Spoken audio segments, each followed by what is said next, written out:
kayo mga bugo mo, wala ko kaman, ispila.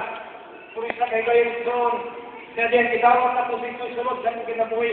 Usa kayo gayon, ayun ko sa Manila, nagsakay ko sa barko ngayon, nakita na ko isang tao, nagpalutaw-lutaw sa isakayan dito sa ikatok yung barko kung isakay sa Manila. Kung nakita ako ang tao, nagtitungkong sa tumang katugnaw. Namatay nga po kung kagalingon, anak nila po ito, nakaingon ko sa kagalingon, hindi nga tawhanga, nga itong isaway sa dito. Kung hindi sumod nila, hindi ko katawag mga mayong isa. Hindi mga tawhanga, nga itong isaway sa dito, hindi nagpas ang mga taruhan, nagbubaw-baw sa silang kagalingon sa pagkakan. Kung hindi sumod nila po ito, hindi ko katawag mga mayong bukas may. Kung dito ito, sadyang nasanta ng katangan, nakita na ako kaya ang nakupasaban sa akong sinabuhi. Ano nga ang nagkakali ang nakupasaban ng ito? Sayo ko, natagan kayo mga tao karon, nabusab-usab sa ilang kinabuhi. Nabuwot mo ba ko sa ilang kinabuhi?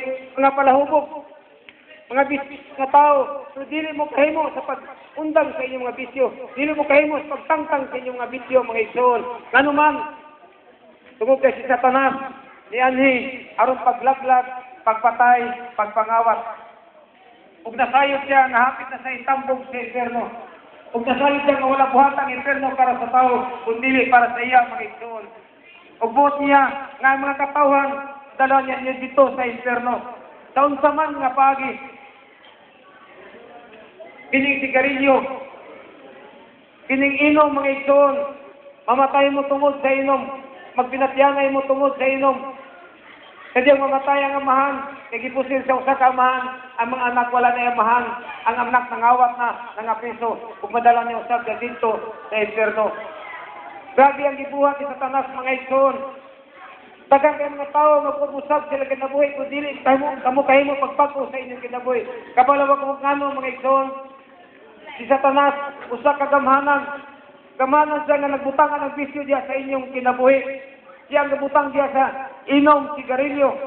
Di ka mo kahimo pagtangtang ano man. Kaya tao lang ka mo, nga ordinaryo. Wala ka mo ikahong sa pagtangtang niya na may son. Rubong inyong dawaton dito sulod sa inyong kasing-kasing. Mas labaw siyang gamhanan kontra kang Satanas. Kung unsa man nga nagibutang si Satanas kabisyo diya sa inyong kinabuhi. Son, gamhanan Jesus. Kaya kanyang tangtangon ang mga bisyo nga gibutang ni Satanas diya sa inyong kaugalingon. Gamhanan siya. Amen. Maganda na igsoon, itinahanglan kita kang Jesus Christ. Ato siyang pasuslong sa atong kasing-kasing. You must be born again. Amen. Glory to God. Hallelujah.